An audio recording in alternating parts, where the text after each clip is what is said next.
What's up, my brother? Hello, hello.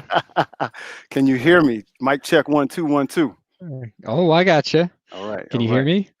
I can hear you loud and clear, man. We want to welcome everyone to Where's Your Heart. We appreciate your time, your effort, just for tuning in. This is our third episode, and I must say, we have made a lot of traction over the past 2 weeks, man. From episode number Yeah. two, we actually had double, I believe, and then we had on our first week, and we haven't been putting anything out there. We haven't been advertising or anything. So I don't know, man. How you feeling about that, man? It's eh, I mean it feels I'm all kinds of mixed up. Like that's the way I always am. Part of me is just so ecstatic that this experience with you that is so authentic and raw for me even still Hmm. that brought us together. Just um all right, so I mentioned last week there's part of the story I still haven't told on Drop the it, man. air. Drop it because we need. You All know right. what? We need So more people to have background on us too. So all let's right. kick that off. So so you came to a Saturday class for jujitsu, Hmm. and and I always try to welcome people because I still think of myself as the new guy. Yeah, I was 6 months in at that point, but Hmm. I still think of myself that way. And I also like it feels good to be welcomed. I don't expect to be welcomed anywhere, and Right. so to have people welcome me generously uh, that Jim did. It was just to me, it was like that's part of what I do. Um, Right. so I wanted to make sure you were experiencing that and found out you're a guest from out of town. I'm like, oh man, you got to come to the Sunday class. And bluntly, man, also the class on Saturday, that's a real white school, and Really. so yeah, and so the Sunday morning group that I attend is just it's there's more variety in the room all the way Okay. around. Okay. And that's part of what I love about that class. I feel like living up where I live right now in Albuquerque, it's a white part of town. Right. Um, Right. and so being in space, I have kind of a self-discipline thing about just trying to find spaces where I'm not the majority, Hmm. to have other experiences in life. And that's part of what was going on. I'm like, you got to come to this class. I want to see what you think of this one. And so you came to that one too, lo and behold. And I was all nervous. I'm like, are you going to show up? His Torian kid. I'm a man of And my word. oh, you made it, and you had a blast too. And that class, I don't know about you, but that class always kicks my ass. Professor Wes is just It was he's a tough. beast. It was tough. Um, but so we get done and we start talking about it, and I, there's something about the experience of jujitsu and the endorphins that for me promote this like ethereal bit. It's similar to the runner's hive experience, like Hmm.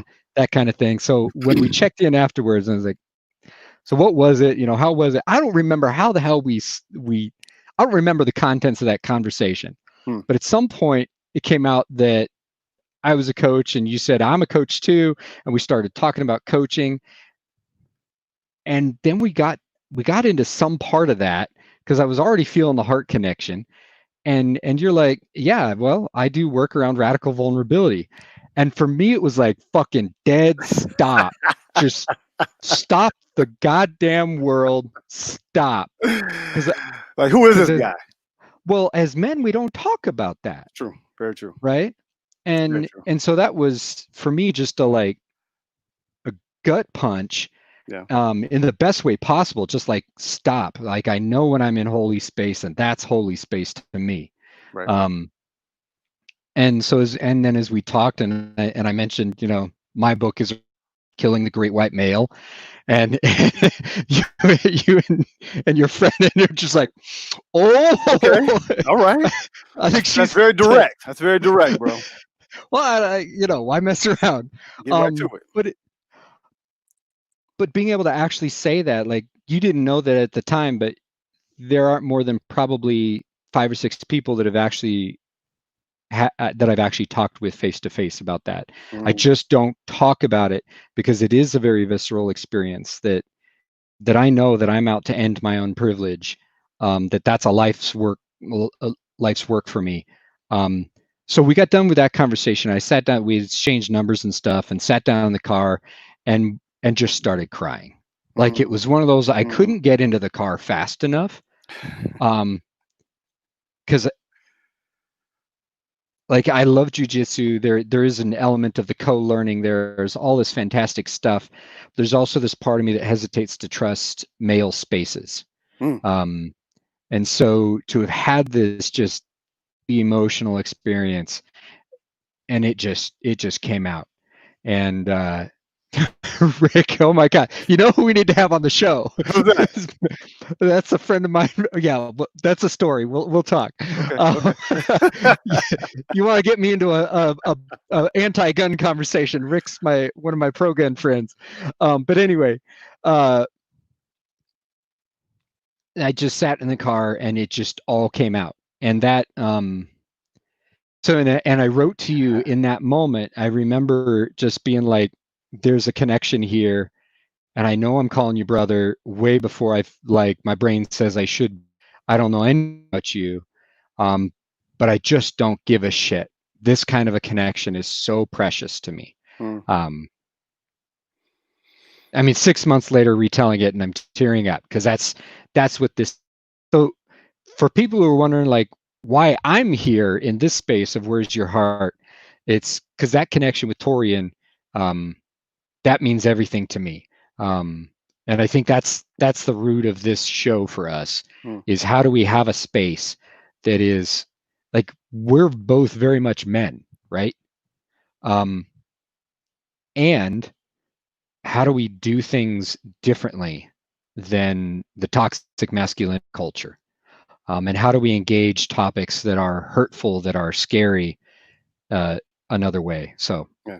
Absolutely. that was a lot of words. It's your turn, Well, man. I appreciate you sharing the story because that was a very memorable moment in my life too. Because to be open to the connection was really important to me across the board, Yeah, but specifically in how you and I connected and how Where's Your Heart even started. The genesis of the whole thing actually started in that part of the story that you're talking about. So I'm grateful for it, man. I mean, I'm grateful for you. I'm grateful for the opportunity to even show up, yeah, for us to stay connected, after we had that meeting to honor the essence that we shared and then to try to build something for other people around it. That to me is probably just as important, if not most important, because our you and I talk about this all the time, but what we want to do is put out into the world the type of energy, the type of essence, the type of kindness, the type of compassion that makes a person, specifically men, for the sake of this show, holistic. And I yeah. know for a fact there isn't enough for that space. Um, Hmm. and that's what we're going to create here with Where's Your Heart. And we're going to give everybody the opportunity to tune in, to chime in, men, women, young, old, black or white, liberal or conservative. If I can convince my man Royce that we can do that, we can do but we're gonna hold space, man. We're gonna hold space, and that's not popular right now. But again, Yeah, I've said this on all our other episodes. I am fine with it not being popular. So I think we already kind of started this segment of the show, the gratitude piece. But I'm yeah, gonna start off with this one because I'm so grateful for all the listeners, the viewers, the people who gave us feedback over the past 2 weeks. I mean, being able to go from over 3,000 views for the first episode to well over close to 6,000 in 1 week without any type of advertising is powerful. And I think it's not a testament to us per se, but it's a testament to where people are and where our hearts want to connect right now. We want to be able to yeah, have tough conversations, but it should be in a space where there's respect and people feel heard. And even when we have a tough dialogue where we can meet each other in a place where we are being courageously vulnerable. So I'm grateful for everybody. And as a lot of people, I'm going to reach out to people individually and stuff like that. But just across the board, if you're hearing this now, if you tuned in a few weeks ago, and or if you're watching this on YouTube, just really appreciate it. So I'm grateful for all of you all. Yeah, man. yeah. No, I gotta second that. It's every day we, not every day. I did not review numbers every day this week, because, but every time you and I would touch on the numbers, there's this little part of me. It's like, what the hell's going on? This is some kind of magic. Right, Um, right. and I know what you and I are doing is part of it. I also know that the way people are responding and engaging with it, and you're exactly right. What is going on in the U.S. right now um, is a backlash against the humanity of its citizens. Mm, Um, it, it's reclaiming our humanity. mm, We have not, like, our society has not been whole and just for a long, long time, mm. and it's unacceptable to the human animal. We Yeah, will always fight this kind of thing. agree, Um, agree, agree. so I agree. Well, I think that there's an opportunity now as we are changing, as we are, because that's what I think is really happening is that we're seeing a fundamental shift in the human existence, and all change, yeah, all growth is challenging. Um, so I am grateful for part of that as well, even though it's tough. yeah, A lot of people are uncomfortable right now, and rightly so, especially when we start to get into the things that we're going to talk about in this show. But yeah, man, I mean, I don't know, and this past week has been tough. So we talked a little bit about it. Tell us a little bit about where you are with the past week. um, so I mean, today it's Supreme Court season, so Mm, it's this roller coaster for me as I watch kind of one of the markers for like where we're at as a society. And part of me is saw the decision. um, the Supreme Court struck down Louisiana law requiring abortion providers to have admitting privileges at local hospitals. Um, and there's a lot to this one that if somebody wants to have a discussion, we can go into it. But it was an interesting test of both the precedent established in 2016 when the court struck down a similar law in Texas, but it was also a test of a Supreme Court whose makeup is now fundamentally different than it was just 4 years ago. right. Um, so the fact that they upheld that is I good thing for us. People being in charge of their own healthcare and decisions is vital. Mm, So there's that, and then on the other side of the coin was the decision that came down today, allowing federal executions to proceed for the first time since 2003. And for me, that one intersects directly into, like, when people look at our show, they see, oh, a black man and a white man having a conversation. mm, Um, and yeah, that's a dynamic, and we're going to engage here differently than a lot of places do.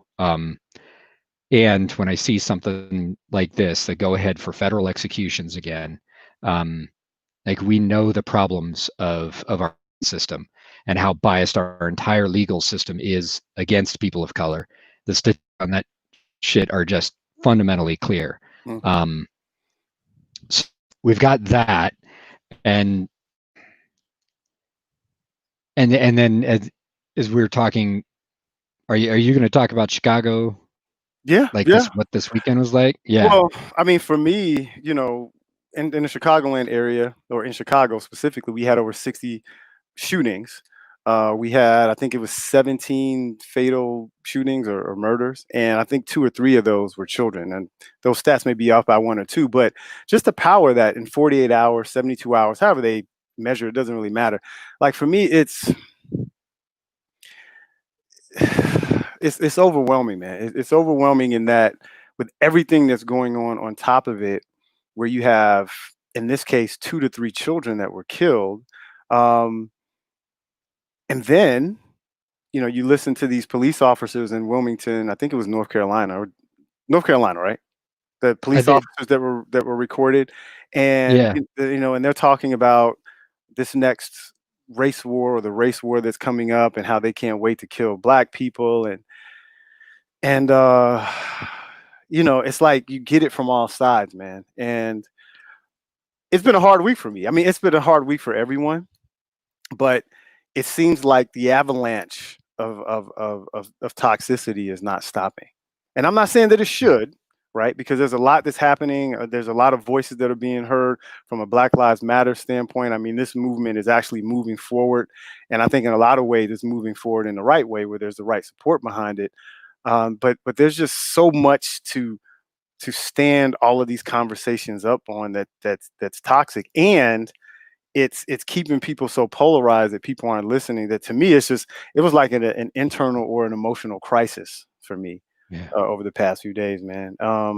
You get back into the pictures of the lynching and stuff like that, and it's hard to process. It really truly is hard to process and hard to look at. So yeah, man. It, so there's an interesting intersection here, and between this and conversation we're just having with our guest. Um, Y'all are gonna want to hear this, by the way. Oh, thank you. Bo said nice. Thanks, Bo Bo. says nice shirt. Look, I don't have a good, cool-looking uniform, my friend. You know. Um, but there's this notion that comes out of analysis of the prison industrial complex, and I can't remember the author right now. I'm gonna have to look this up at some point. But it's that the thing that capitalism requires for us to believe is that crime is the biggest problem to solve. Mhm. And this is a really important so both the fact that we're deluged, like you just mentioned, an avalanche, like what this feels like, and part of it is just the humanity reclaiming its humanity, like, and the overwhelming gap between where we are and where we need to be Right. justice wise.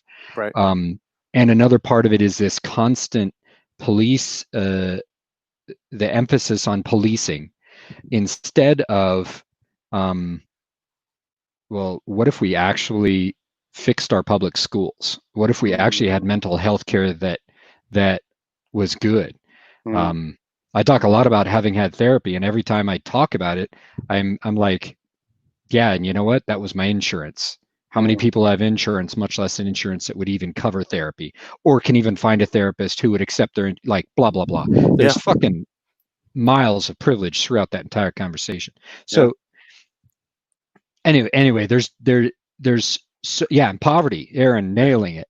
Like, why isn't poverty at the top of our list of things to solve? Why is crime always the first thing? And why are we willing to spend so much money on it? And why are we willing to, through spending that money, funnel that money to all these private organizations? Right. Living wages, another one. Yeah. Yep. Like, so there's basic human needs, and these are needs. These aren't rights. These are just fucking needs that Yeah. are not being met in this country. Why the hell are we surprised when, like, Yeah. Yeah. I mean, it is a crisis, and I think it's interesting because part of my life, candidly, has always felt like a crisis. I mean, growing up, mm, it was a crisis internally in my home, and then things that I had to deal with outside of my home, whether it was in certain neighborhoods that we lived in that weren't necessarily the best at one point in time, and or in neighborhoods where I was the only person that looked like me, and I mhm, mean, like, the only person in where I was. And internally and emotionally, it was always this going back and forth around, how do you show up in a way that is you, right? yeah, But you're not too over the top or threatening. Because I've thought about this a lot. Like, I don't feel like I shrink, but then maybe I do. You know, I don't feel like it, but when I reflect back to how did I survive this state of being in emotional crisis, and I think a lot of it was being a little bit more introverted, but then also just making sure that, you know what, I want to make sure I keep things calm. So I don't know if that's a good thing or a bad thing, but I will say that it's really kind of taken it's taken its toll over the past week, because I've mentioned on the show before, and you know this because we've spoken about it, that I'm the caregiver for my mother, and things are getting worse on a day to day basis. And we just had some conversations this week where there was a lot of lashing out at me, and it wasn't mm, necessarily at me because I did something. It was more of, as she's losing her capacity, as she's losing really her independence in every way, shape, mhm, or form, that there's this kind of a pushback. And sometimes she'll get off into conversations and things that have nothing to do with what we're talking about. Zero, yeah, zero.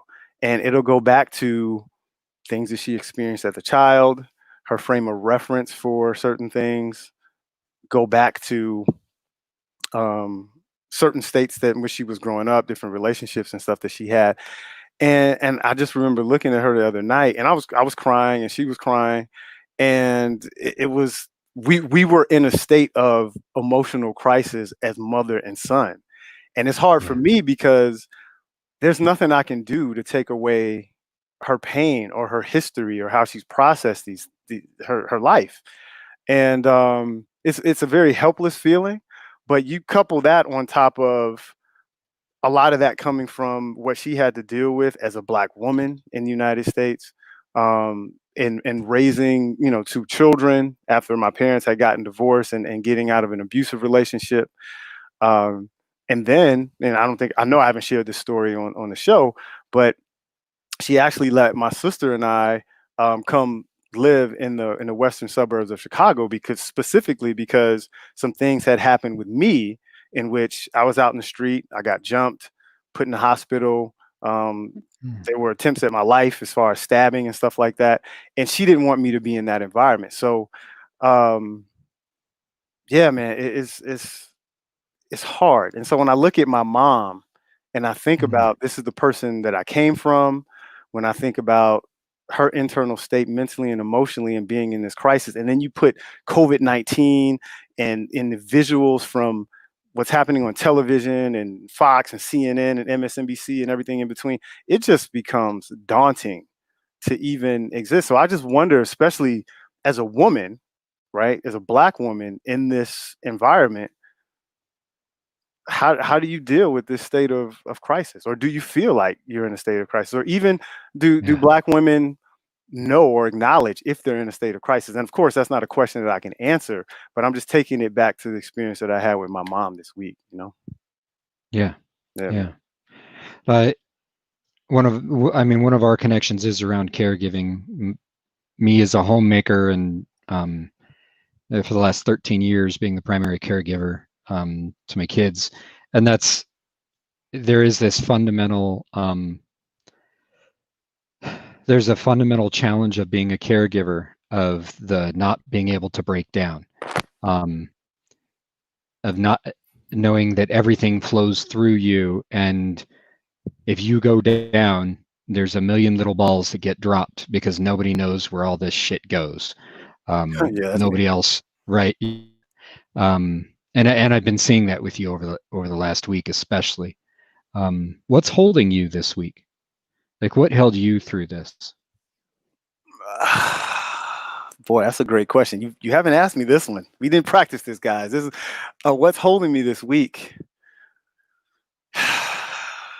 Honestly, I've been sleeping a lot. I mean, Yeah. I don't think Hmm. that's a great answer, but it is my answer. It's trying to get rest, trying to calm my brain because I have a lot of anxiety right now. Hmm. It's rooted in external things, what's happening outside of the house and stuff. But then, I like to move around. I like to travel. I obviously can't do that because I don't want to get my mom sick, or I don't want to get COVID-19 that would get her sick. So um, it's been sleep, man, and I can't really say that I've held up that well this week.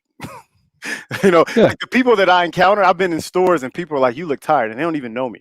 Yeah. So, yeah, definitely in a state of crisis, man. But I'm more concerned, like with just where my mom is too, though. Yeah. And how her experience relates to like some of her peers and other black women. Yes. Yeah, Well, and there, it's not just there's the black woman part of the parts of the identity, then also her age. Like, thinking the other day, like, people my dad's age, they never had any kid in school admit that they were in therapy, yeah, yeah, right? Like, and so there's generationally, there's a number of things there too. Um, yeah. like, what does she think about the fact that it's her son that's taking care of her? Depends on the day. It depends on Yeah. what I'm saying. I mean, candidly, I have a tendency to be pushy. When I feel I'm right, I'm right. We're very similar. That's the problem. My mom and I are very similar, and we when we're not in that space, we can kind of laugh about it. Um, I'm learning acceptance right now, Mm-hmm. and but how do you accept the woman that you love, your example for femininity, in a state of crisis that you can't even help. Like it's a little emasculating for me. At least how Mm. I show up. And I shouldn't show up that way because I'm a fixer. I want to come in. But This isn't a not my should space, you know that. well, but that's how I feel though. That's how I Yeah, operate. Like I came back here to say, okay, here's the game plan. Let's execute it. Stand on my yeah, shoulders. We're gonna get this done. And I was projecting my values and what I wanted for her onto her. yeah. And yeah, so I don't know. I don't know, man. I don't know. Don't know. Hmm. This is the show, folks. Oh man, yeah, this is it. So for this topic, for this week, what we want to talk about is, where's your heart with Black women in crisis? And I know we've been talking about, or I've been talking about a lot of the crisis that I'm in, but just kind of evaluating my mom, not even evaluating, just experiencing her experience, and then a Yeah, few other conversations that I had this week. Real quick, some friends of mine that I consider, friends. I call them Mother Earth. We had a great experience together overseas, and I text them what I thought was a very simple question. It was a basic question. It was a broad question, and I don't even want to get into the specifics of what the question was because it's more about the response. And I was really disappointed and hurt with their response, even though it was via text message, because it was a bit guarded, right? It was like, well, where are you going to use this, or where are you going to use our opinion? And that mm, kind of triggered something in me too, because I was just thinking to myself, man, like these are women who I care about. We shared time together when we, traveled or whatever. And it seemed like their response was guarded. And I didn't think it was warranted. So that's what kind of triggered this week because it was earlier in the week. And then things just yeah. kind of snowballed with my mom over the past few nights. So anyway, lots around that, man. Lots around that. There is, and it, um, yeah. Um, I, I love the fact too that you meant. Oh God, oh. Straight. We gotta get him on the show, man. That's what we're gonna do. He's not wrong. I mean, okay, so I'm of two minds on that because I mean he's absolutely right. Like we do relate to these things as men. It's also I think it's really really important for us to make sure that we are connecting to the parts of us that our toxic masculinity culture wants to separate us from, Mm, and that this since that culture has said caregiving is for women, when we talk about caregiving, there's something important there that we're doing, um, because men have always been caregivers also, mm. and it's a fundamental part of us that we've been cut off from by our culture, and that's so yeah. Okay. TL, Okay. he right, All right. and there's a lot to it. We'll come back Um, to that. We'll come back to are, that. are we ready for this? Let's rock and roll, man. Let's introduce All our right. guest. Let's make it Our happen. guest. Okay, so when our guest, before she sent the bio over yesterday, she's like, "Oh, I'm gonna send you the bio. It's gonna take 30 minutes for you to read it, and it's still not gonna touch on my awesomeness." Which I think that in and of itself is a better explanation of of who she is. But we should also mention, of course, she's a Harvard Business School alumna.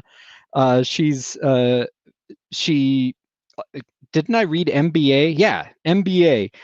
She's the 13th African American woman to achieve the rank of commander in the U.S. Coast Guard's 225 plus year history. The list goes on, but I mean, bluntly, none of it's going to capture her awesomeness. So let's welcome Christy Rutherford. Hey. She's muted. That isn't her. She is muted, and that certainly is not her because I know she's ready to rock and roll. There you go. Myself. They want y'all listening, eavesdropping on me in the background. So how you feeling, Christy? Y'all know I was coming to like bring the thunder, and y'all got me mellow, and I Listen, put on my citronella in the background, and I'm smelling peppermint right now, so I'm kind of relaxed and chilling. And if I smoke weed, I would have smoked something before I got on here to bring my energy back, hey, bring it listen, to where y'all are right now. Like, do your thing. Do your thing. We have range. We can go. Okay, so so we have a comment. So one of our comments said black women get all the top spots, Oh mayors boy. in all the cities. Okay, so we jumping right in. I think we're making that transition right now. Lawyers with the what? highest profiles. I'm sorry. So what's the question? No Because question. I'm missing No that. question. No question. These are just comments. But go ahead, bro. What you thinking? No, I think I put up a post because I post a lot, and it was two comments that caught my eyes, where a black man said, we as black men haven't done our jobs to protect the black women enough, Mm. blah blah blah blah blah. Great. And then there was a woman's post that talked about how we need to make space, or she said, black men have it even worse, right? And then I got an inbox comment on something that I was doing last week where somebody said, black men lives matter. And I'm like, that's evident. And he's like, no, I don't think so. Da da da da da. This was a black guy, right? So Yeah. I think what I said was the challenge of us trying to compare whose trauma is worse in this moment. Yeah. Mm. Like black men have it worse than black women, and so we're already fighting the world. What I'm saying? To survive, we have our childhood trauma that we're fighting internally. We have the trauma of long progressed racial incidents that we experienced, right? And now we're going to fight each other to see who had it worse. Why can't we have compassion for all black people in this moment? We know that nobody has escaped anything, regardless of how they see it in this moment. So I think that's it, right? So to say black women get all spot mayors, I think they ran for mayor, and so they weren't given anything by decree. Thank you, Aaron, for that. So why y'all had to put me on air like that? That's okay. Well, I mean, I could say that, but I think you're much better at this. Absolutely. So, yeah. So that's where I'm at. Specifically with the topic of black women in crisis, I'm using the frame of reference of my interactions with my mom and some of the things she had to go through and just living in this world. What's your take on that? Just you work as an executive coach, you work specifically with women from a career standpoint and helping them matriculate and get to where they want to be. How do you hold this conversation with your clients? I think the thing is, what people don't know about my past was, one, I am a sister. Hello. I have not escaped anything. And I remember in the first grade, a little boy told me, my grandfather would have owned people like you. I was 6. I was like, wow. What? Like, I don't even know what that means. And he said, my grandfather would have owned people like you. And I was like, okay. And then he said, my grandfather would have owned your grandfather. Dude, I don't know what that means. My grandfather would have owned your grandfather and beat him. Even though I didn't know what he was talking about, I beat him up and pushed his head in the mud because you saying that you beat my grandfather was a problem with me, even if I didn't understand it. And so, progressing on to I went to the Future Farmers of America camp, Kansas. Did you know I was an FFA? I got the corduroy jacket and everything with my name on it. Still? You have to tell us more about this. My mom and them house. But I went to the national conference, and this was my first real racial experience because in high school I was popular. I'm Christy Rutherford, so I knew everybody.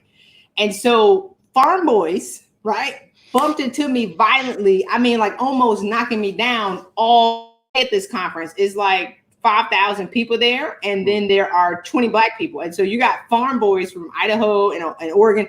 They've never seen black people before, so they would run up to us and like wipe us and try to like look at their, to look at their hand to see if we wiped up. So that was at 16. And I'm going to speed this up.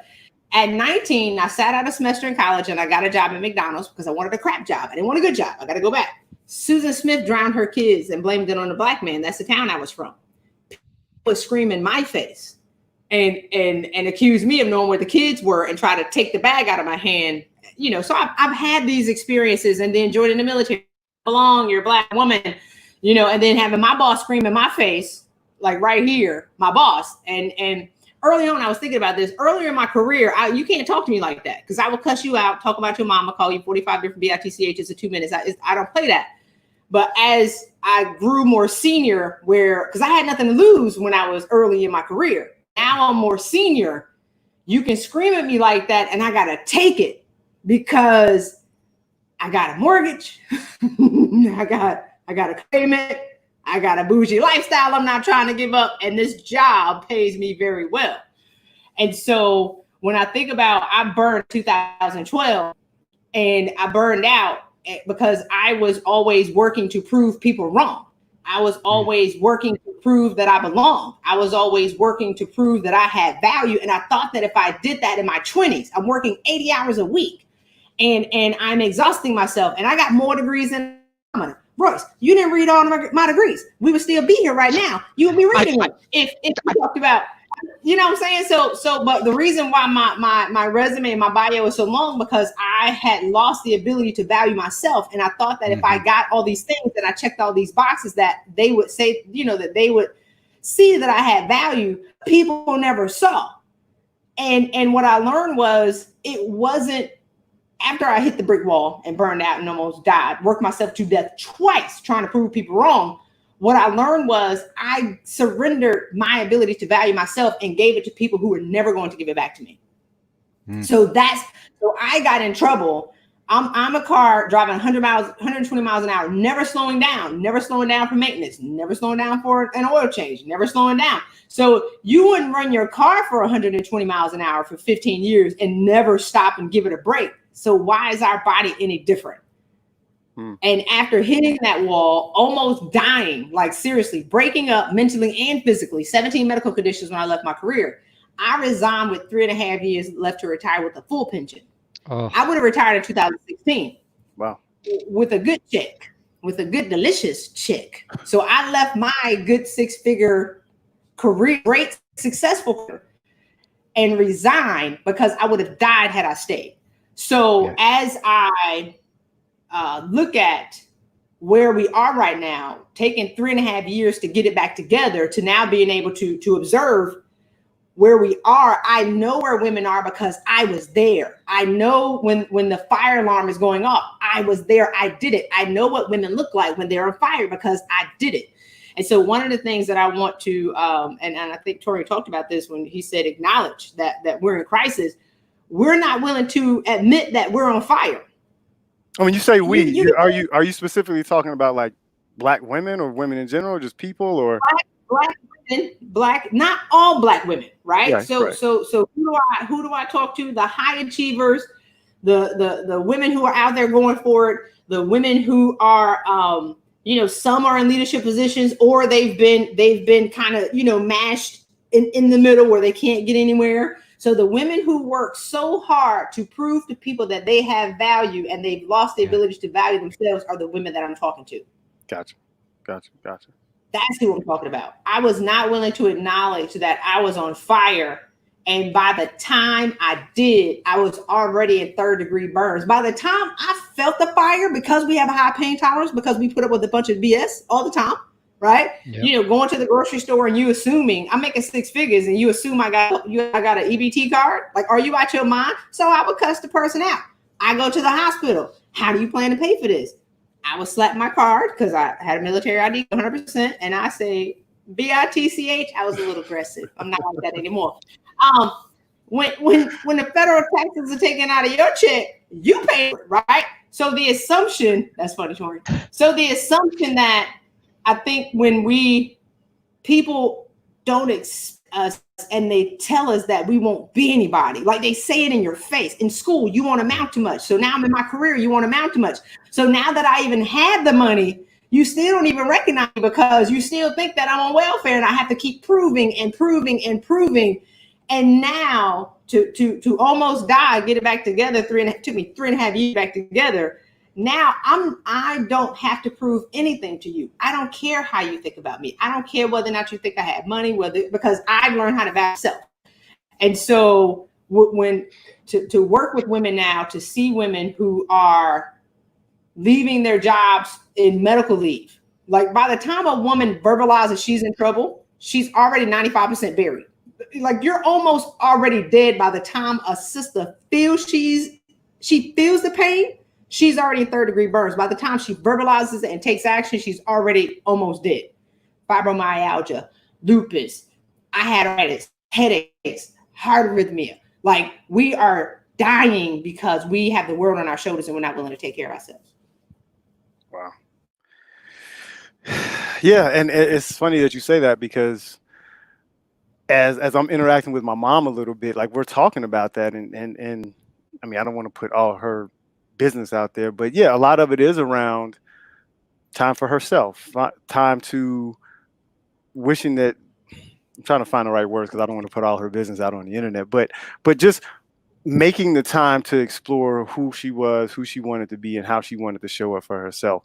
And it's really painful to hear that coming from, you know, the woman that you love. And that's what prompted us to kind of put this show together, because as a Black man, I am thinking like, what could I be doing more? Should I be doing more? Because it hurts me. It really hurts me in at the soul level to see that happening. And then so many interactions that I've had with sisters too. So I don't know. Anyway, Royce, anything you wanted to add or ask? I feel like I'm rambling. You're good. No, no, you weren't rambling. I mean, I guess the one is literally every Black woman that I know, or every person that this is a self-identification thing, who would claim the identity Black woman. Every single one of them that I've talked to in the last 3 or 4 weeks has been broken down. And I mean, just totally and utterly, I have at least one friend whose marriage is ending during this, and possibly because of both COVID and the toxic environment around race. Like,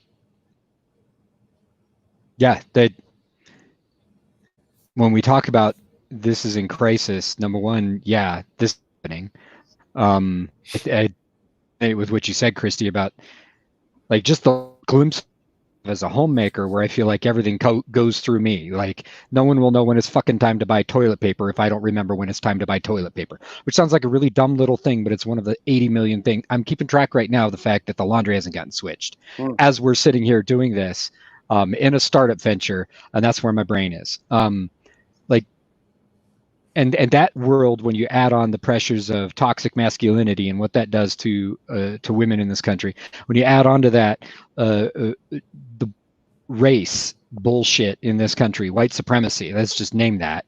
When you add on to it those experiences, I can't imagine. Like, it's no wonder people are breaking left and right. And yeah, you're nailing it when you say 3rd-degree burns before we even like realize that it's an issue. It's no wonder that by the time my friends are willing to say something to the white guy, the shit's hit the fan totally and utterly. So Christy, what do you think that Black women specifically in this situation that we're in right now, what should they be doing? How should they be showing up? Can I jump on that for a second? Of course, man. I want to ask that Christy not have to speak for all Black women. Like, touche. Like, I'll give you that one. Throw your shit out there and like engage in your fullness, Christy. Because, but yeah, I think that's, yeah. I'll give the women advice who are ready to hear what I have to offer. Right? I'm just serving it up on a platform. You can, either order or you want a beer. I don't know which one you want. I'm giving the wars, right? I'm bougie. I'm giving you the lots of tacos over here. And if you just want a Budweiser, I don't have it. When I remember doing some interviews early on, and somebody said, "What should women?" This is early COVID. So what was it, March or something? And they said, what should women be doing in this moment? I said, get clear on who you are and where you want to be. Yeah. You can't change unless you're willing to admit where you are in this moment. Right? Like, and that was March. We're not willing to admit the truth.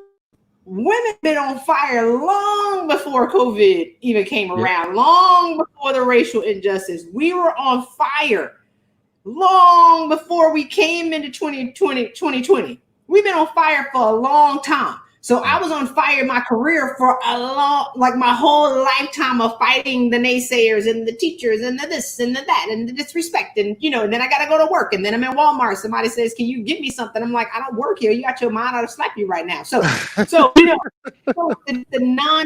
And I'm single because I'm bitter. And because I can't keep a guy because I'm bitter and I'm angry. And I can't do because I got to work 80 hours a week and I got to get a degree so I can prove that I belong.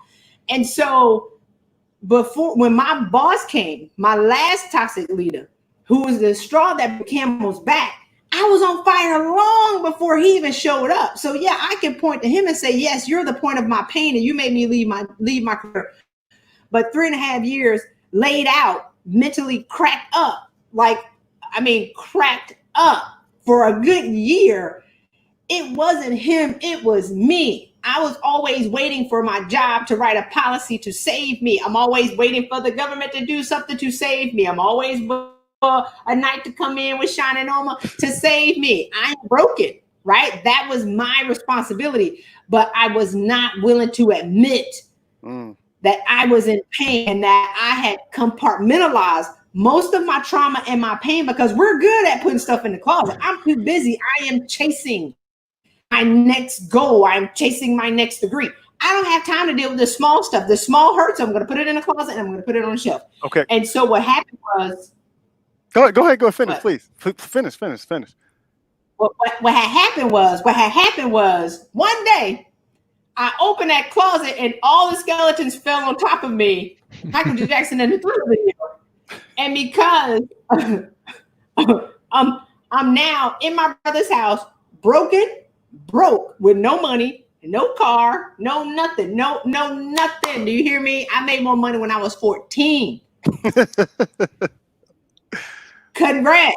Than I did in my brother's house in 2014. I was psychologically unemployable. I couldn't get a job because I was too DAM crazy. Do you hear me? I can't have a boss say something to me because you might get socked in the job. So how am I now this woman with this resume that's like this long and I'm the Commander Chrissy Rutherford and I can't get a job because I'm psychologically unemployable is because I wasn't willing to admit that I was on fire. So where women are right now, this is just exacerbating and throwing lighter fluid on a forest fire that's already been on fire for a long time. Okay. So the advice. Go ahead, man. Go ahead. So the advice that I have for women is if you can't admit where you are, then you're not willing to change. But if you can admit where you are right now and say, you know what, I'm done. I have nothing left in my cup. I had nothing left in my cup. And people were like, but can I, because I'm a mentor. I had 70 mentors outside of my office, 106 people work for me. I'm the leader of my family. I'm a leader in the community. People were like, but Christy, but can I get a rag and can I wipe the residue off the jar? Like I was always pouring, waiting for somebody to pour into me. It didn't happen. So become aware of where you are right now and just take the Superwoman cape off for a season and lay it down and rest. What? This is a marathon. It's not a sprint. Go ahead, Royce. Well, I mean, I'm sitting with all of that, and then I'm going to add, like as you said, the fuel on the fire, the COVID, which locks us all down in whatever system we're in, right? So if that system's good, hey, all right. But for a lot of us, that system is problematic. And so it turns up the volume on that system. It throws gas on the fire. And then we bump it. And then we finally begin to address meaningfully as a nation she absolutely, she knows that one. and then we're going to address meaningfully the race issue gets to the point where people are like, well, we got nothing left to lose, so fuck it, we're going. And so then we start throwing gas on that fire too. And now suddenly what I see is literally every single one of my friends that's a person of color is in high demand. Torian, last week at one point when we talked, I was like, fuck, in 4 days, you were on 5 fucking podcasts. I don't know, Christy, what your schedule's been like that or how many people have been beating down your door. But literally, when I reach out to my friends, and my circle is not as varietous as I wish it was, but it is what it is. But literally every single one, they don't have the energy to come on the show. Yeah. You know, because like they're being target tapped for tokenism left and right all over everything. And I get it. And that, like, I'm not. What do you're going, Christy? Go. Well, keep that, Christy. But I want to add. To okay, yeah, you got to add because I've been chomping at the bit, and Janine talks about this too. And she said she agrees with you, right? She's like, listen, this gave me a chance to sit back in the crisis, slow down, and deal with my issues of overworking. And my thing is as a Black woman, a lot of what you're saying is around the self-awareness piece, figuring out where you are. And I've had that conversation just as a Black man, as a Black person to another Black person.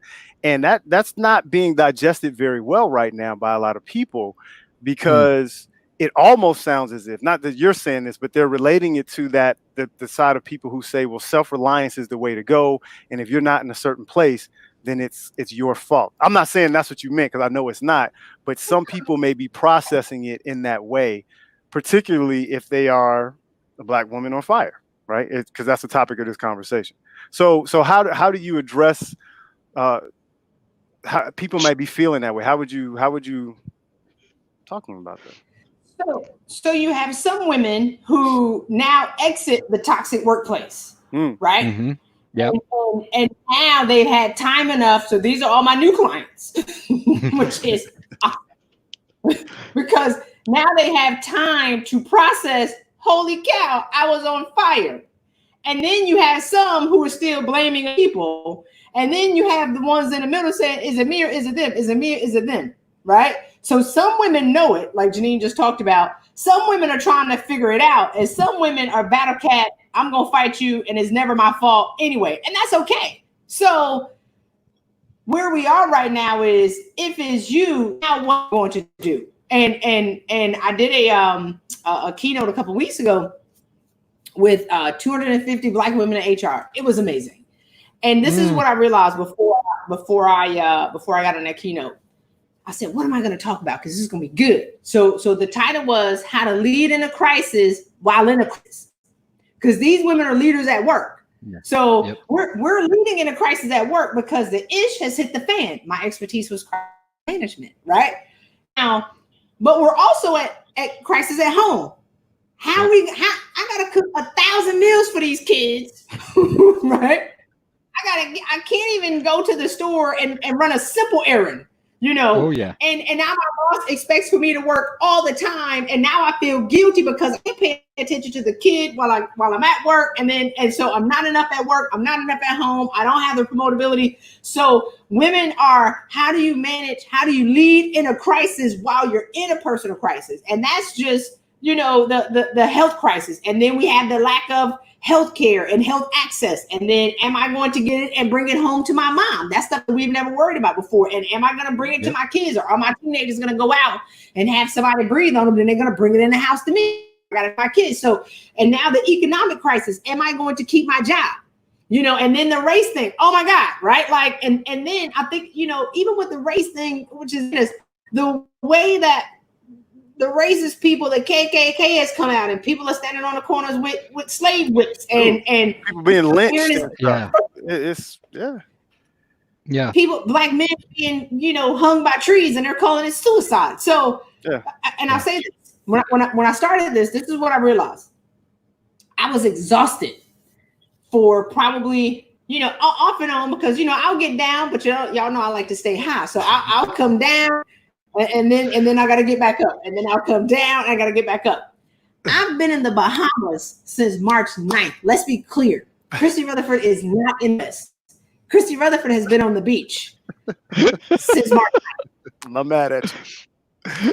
Chris Burford lives in a boutique hotel with a restaurant right beside it where the food is delicious every day. I had some rum cake to get myself hyped to even get on here, right? I'm not trapped in the house. There are no cases on this island. None. Zero. And if I'm in pain, Black women, and I told the women in the HR event, y'all are about to die. If I'm in pain and I'm whole, I'm healed, I'm 100% healthy mentally and physically. Now I'm still a work in progress spiritually, but for the most part, I'm a pretty enlightened being. Until people got cussed out last week, I'm just playing. But so if I'm happy, whole, healed in the Bahamas, no cases, and I am physically exhausted, y'all are about to die. So what do you need to do? Exit stage left. Just give it a break. Turn the news off. Stop answering the phone. Take the superwoman cape off. Stop being the bearer of the world on your shoulders and engaging in meaningless arguments and conversations and watches that are pure energy, because the world needs you. Like this right here is going to break more Black women and women in leadership than anything I've ever seen. Wow. This is the season of snapping if women don't pull up and just say, you know what I'm going to do for the first time in my life? In the first time in my life, I'm going to take care of my period. Yep. I'm going to learn to say no. Wow. Yeah. That's powerful. And I'm relating your advice or your thoughts toward Black women just even to me in my situation. Because a lot of what you were saying, even though I'm seeing it mirrored in my mom and how we're relating, I came into this situation with a cape on. And I don't think that's the best. I know it's not the best thing to do for our relationship, but it really is affecting my health. I shared on our first podcast, like, high blood pressure. I mean, I probably shouldn't put all my medical stuff out there, but my blood pressure went up, my cholesterol went up. My doctor was like, hey, what's going on? You've never had any health issues. And it was a combination of all that stress and all these things coming together over an 18-month period. Me feeling like I put a lot of things on hold professionally because I wanted to make sure that I showed up. But like you said, wearing that cape comes at a cost because we all have some level of kryptonite. And so as I'm watching, my superwoman decline, I'm relating to what you're saying in that way too, Yeah. And it's not take it off forever. It's take it off for a season. It's trusting that we'll know when we can pick it back up. Right? Like when you say you're able to live without feeling depleted. Yeah. Yeah. Like, it's one thing to say I'm putting on the cape. It's one thing to say I'm putting on the cape on purpose right now. Yeah. It's another to be like, I can't take it off. That's the gap that I hear in what you're saying. Right. And am I willing to take it off and let some people down in this moment? Right. Like, and that's the thing is that we're not willing to let people down.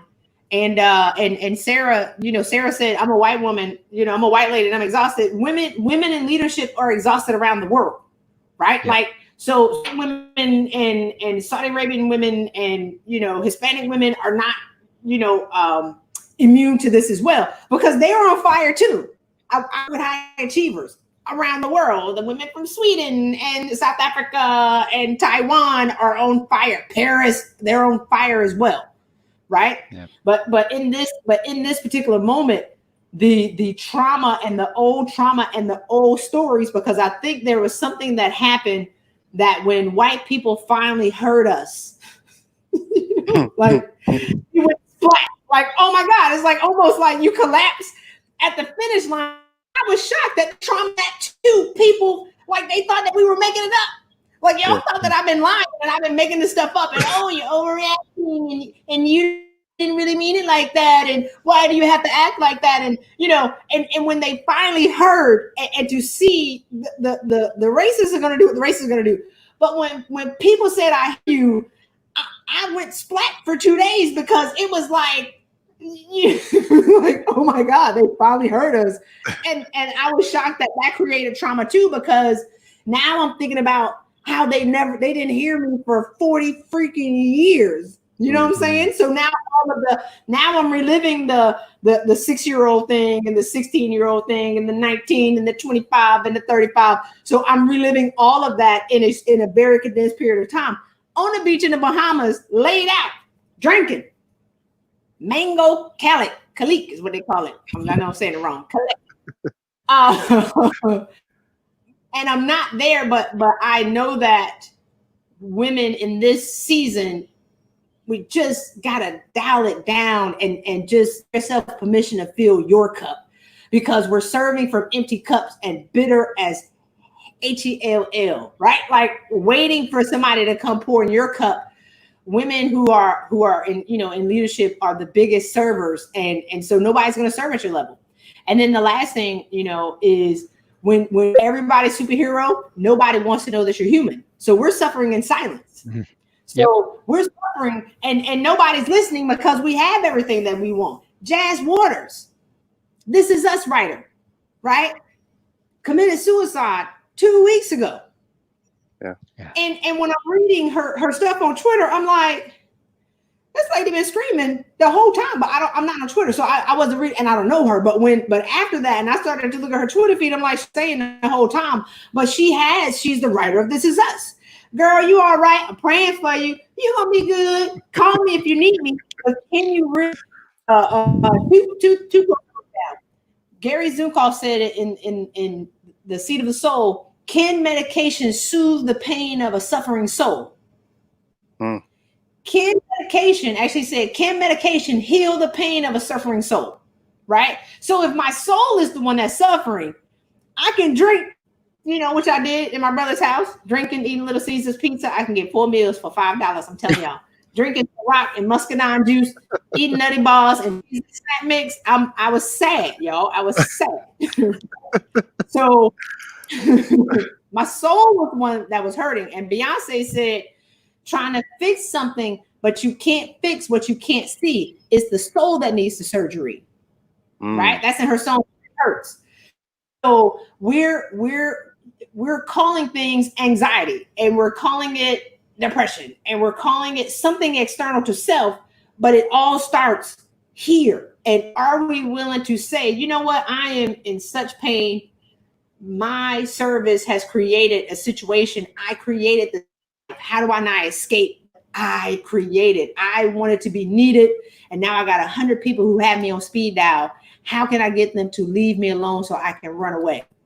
Right? We have to now say, you know what? I quit. I turned my phone off. Like I got it disconnected. I didn't have a phone for 3 years. That's how I survived. Because everybody was I'm the turn my phone off. Don't call me. Wow. I can help y'all. I have nothing to give. Well, Chrissy, we definitely appreciate you coming on the show. You giving us your insight. We're going to continue this conversation, so stay where you are. Anything that you would like to leave our listeners with? We know you have an amazing website. You're an executive coach. Anything that you would like to add for all of our listeners as they listen to your wonderful insight?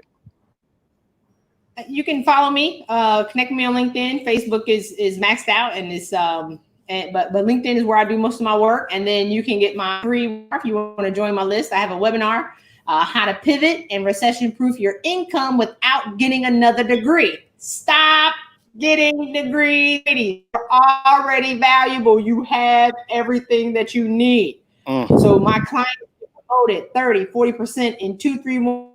2 of my clients got promoted over their boss's boss, 1 in less than 3 months. Why? Because she was able to see her value. Because we're working and we're doing all these things, we don't recognize and start to calculate what our value is, and we never even ask. Men are asking all the time and have 20% of the degrees and qualifications that women have. And the last thing I'll say is this: when I think about the gender wage gap, there was a leadership gap of 68%, or 68% of CEOs were looking for qualified talent. The talent gap. The talent gap is a bunch of overqualified, undervalued and underpaid women sitting in jobs, not getting to the next level. That's the talent gap. The talent gap is the women. So we can close the wage gap if we knew what to do and how to ask for what we want and actually have the fortitude to actually see our value and demand that value. And you'll get it. People be like this. Okay. Oh, you want to raise? Okay. People don't ask for 20 years. And the boss is like this. Okay. You never asked. So you can get that at pivotnowwithchristy.com. And you can join my email list, and I would talk to anyone who wants to save themselves and roam the streets. It's serious out here. All right, Christy. But thank you. We appreciate it. Stay on the line. We're coming back. We're definitely coming back. Man, lots of good stuff, man. Yeah. Lots of good stuff. Lots of good stuff. So we got to sign off episode 3. How you feeling? I'm kind of trying to get all this to gel together. Like, you know, when we do more, better, different, like the goal is to kind of find the like bits, the threads to hold on to. And I'm hearing the power of no, like turning off the fucking phone.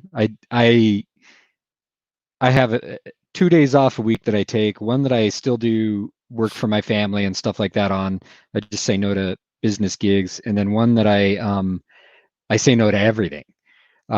And that's the day when I typically don't even answer my phone and I don't check email. I don't look at Facebook. And I'm just being reminded by what Christy said about how much I need to get back to that. I've been letting it slip, especially over COVID, as one day bleeds into the next. It's hard to see what day is what, you know? Yeah. So just the power of setting boundaries, saying no's, that's where I learned to have the space to say that I have value. Because that's the first relationship that's what I'm hearing from what Christy says. That's the first relationship that I got to deal with. Is how do I value myself, much less how I ask somebody else to value me. Right. So that's part of what I'm sitting with. How about you, man? Yeah, it's taking the cape off really resonated with me personally. Oh yeah, I'm in there with the cape. But the topic of Black women in crisis. I mean, of course, we're going to come back and explore this because there's a lot that we can go into, lots of people we want to talk to. But from this conversation, it was that cape and really trying to have a lot more empathy and conversations with my mom about maybe some of the things that she wanted to do that she didn't get a chance to do. Just listen better to create that space and keep that environment open for her so at least she can express those things. Because I do feel like a lot of it has never come out, just even in a conversation. So that's what I'm taking away from this, just creating a space so I can listen to her and maybe ask some questions and show some interest in, hey, you know, you were always interested in decorating and in crafting and things like this.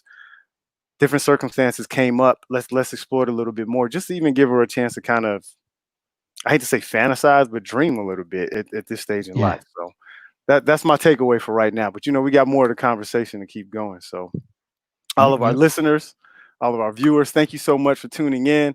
We will have this stream and the rest of the podcast online, as well as other content that we're going to be creating before and after. So please make sure you tune in. Thank you so much. We're grateful. Royce, anything you want to leave everybody with? We're out. Just grateful for this space, man. All right, guys. Where's your heart? Peace. All right.